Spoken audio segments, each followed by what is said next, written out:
কালোজিরা মধু একটি অনন্য প্রিমিয়াম মধুর প্রকার, যা কালোজিরা গাছের ফুলের পরাগ থেকে মৌমাছিদের দ্বারা সংগ্রহ করা হয়। এটি ব্ল্যাক সিড হানি নামেও পরিচিত, যা তার শক্তিশালী স্বাদ, গন্ধ, রং এবং অসাধারণ স্বাস্থ্য উপকারিতার জন্য বিখ্যাত।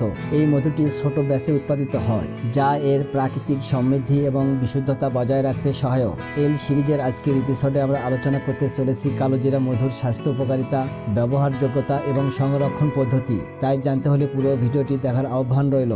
কালোজিরা মধুতে রয়েছে বেশ কিছু খনিজ উপাদান, যা শারীরিক সুস্থতা প্রদানে বেশ গুরুত্বপূর্ণ ভূমিকা রাখে। কালোজিরা মধু দেহে তাপ ও শক্তি যোগান দেয়, হজম ক্রিয়াকে ত্বরান্বিত করে হজমে সহায়তা করে, অ্যাসিডিটি উপশমে বেশ ভালো কাজ করে। এই কালোজিরা মধু কোষ্ঠকাঠিন্য এবং ডায়রিয়াতেও বেশ উপযোগী।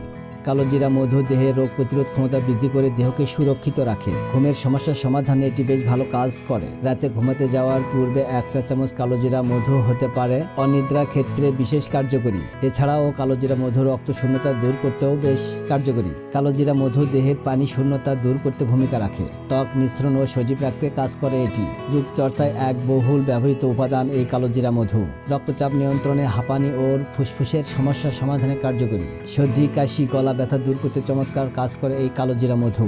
কালোজিরা মধুর কিছু ব্যবহারযোগ্যতা। মিষ্টির উপাদান হিসাবে ব্যবহার। মধু সাধারণত প্রাকৃতিক মিষ্টির উপাদান হিসাবে চা, কফি, স্মুদি এবং অন্যান্য পানীয়তে ব্যবহার করা হয়। এটি রিফাইন্ড চিনির পরিবর্তে খাদ্যে একটি স্বাস্থ্যকর এবং জটিল স্বাদ যোগ করতে সাহায্য করে। মধু রান্না এবং বেকিংয়ে ব্যবহৃত হয়। এটি বেকড খাবারে আর্দ্রতা এবং সমৃদ্ধি প্রদান করতে পারে এবং বাঁধনকারী হিসাবে কাজ করে। কালোজিরা মধু স্বাস্থ্যগত চিকিৎসায় ব্যবহৃত হয়। মধু তার চিকিৎসা গুণের জন্য পরিচিত।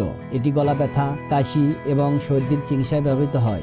এর অ্যান্টিব্যাকটেরিয়াল গুণ ঘা, কাটা, ছেঁড়া এবং পোড়া জায়গায় লাগালে দ্রুত নিরাময় করতে সাহায্য করে। কালোজিরা মধু ত্বকের যত্নেও একটি জনপ্রিয় উপাদান। এটি সরাসরি ত্বকের মুখমণ্ডল বা ময়েশ্চারাইজার হিসাবে ব্যবহার করা যায়, কারণ এটি ত্বককে হাইড্রেট এবং প্রশান্ত করে। মধু ত্বককে নরম এবং মিশ্রণ রাখতে সাহায্য করে এবং শুষ্কতা প্রতিরোধ করে।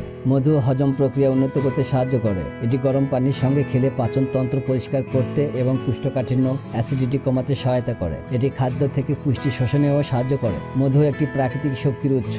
এতে থাকা প্রাকৃতিক চিনি যেমন গ্লুকোজ এবং ফ্রুক্টোজ শরীরে দ্রুত শক্তি যোগ করে, যা শারীরিক ক্রিয়াকলাপের আগে বা পরে উপকারী। মানসিক চাপ কমাতে কালোজিরা মধু ব্যাপক ব্যবহৃত হয়। রাতে ঘুমানোর আগে মধু খাওয়া মনকে শিথিল করতে সাহায্য করে এবং ঘুমের উন্নতি ঘটায়, কারণ এটি শরীরে মেলাটোনিন নিঃসরণ করতে সাহায্য করে, যা ঘুমের প্যাটার্নকে নিয়ন্ত্রণ রাখে। মধুর প্রাকৃতিক গুণের কারণে এটি শুধুমাত্র খাবারের মিষ্টি হিসাবে নয়, স্বাস্থ্য এবং ত্বক ও চুলের যত্নে ব্যবহৃত একটি অপরিহার্য উপাদান। কালোজিরা ফুলের মধু সংরক্ষণের জন্য কিছু গুরুত্বপূর্ণ পদ্ধতি অনুসরণ করা হলে এটি তার গুণাগুণ এবং স্বাদ দীর্ঘ সময় ধরে বজায় থাকে।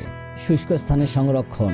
মধু সংরক্ষণের জন্য শীতল এবং শুষ্ক স্থান নির্বাচন করা উচিত। 25 ডিগ্রি সেলসিয়াস তাপমাত্রার নিচে মধু সংরক্ষণ করলে তা দীর্ঘ সময় পর্যন্ত সতেজ থাকে। মধু খুব উচ্চ তাপমাত্রায় সংরক্ষণ করলে এর পুষ্টিগুণ ক্ষতিগ্রস্ত হতে পারে, তাই একে গরম বা আর্দ্র পরিবেশ থেকে দূরে রাখা জরুরি। মধু সংরক্ষণের জন্য এয়ার টাইট বা হাওয়াবিহীন পাত্র ব্যবহার করা সবচেয়ে ভালো।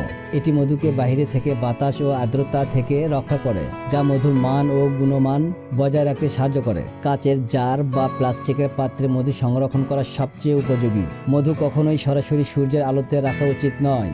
এটি মধুর স্বাদ এবং গুণাগুণ কমিয়ে দেয়। মধু ডার্ক হওয়া বা ক্রিস্টালাইজেশন হতে পারে যদি তা অতিরিক্ত তাপে বা আলোতে রাখা হয়। তাই মধু রাখার স্থানে আলো আসা উচিত নয়, তাহলে মধু জমে যেতে পারে। মধু সংরক্ষণ করার সময় অবশ্যই আর্দ্রতা থেকে দূরে রাখতে হবে। আর্দ্রতা থাকলে মধুতে ফলিক অ্যাসিড এবং অন্যান্য মাইক্রোবিক জীবাণু বৃদ্ধি পেতে পারে। এটি মধুর গুণগত মানকে নষ্ট করতে পারে, তাই শুষ্ক পরিবেশে মধু রাখা উচিত। যেহেতু মধু প্রাকৃতিকভাবে সংরক্ষিত থাকে, তাই এটি ফ্রিজে রাখার প্রয়োজন নেই। ফ্রিজে রাখলে মধু জমে যেতে পারে এবং এর গুণগত মানে পরিবর্তন আসতে পারে। মধুর যে ক্রিস্টালাইজেশন প্রক্রিয়া হয় তা ঠান্ডা তাপমাত্রায় আরও ত্বরান্বিত হয়, যা মধুর গা ডার্ক হওয়া বা জমে যাওয়ার অবস্থার সৃষ্টি করতে পারে। মধু একটি বহুমুখী প্রাকৃতিক উপাদান, যা দৈনন্দিন জীবনে খাবার, স্বাস্থ্য এবং ত্বকের যত্নে নানা কাজে ব্যবহৃত হয়। তো বন্ধুরা, এরকম ভিডিও সবার আগে পেতে চ্যানেলকে সাবস্ক্রাইব করে পাশে থাকবেন। ধন্যবাদ।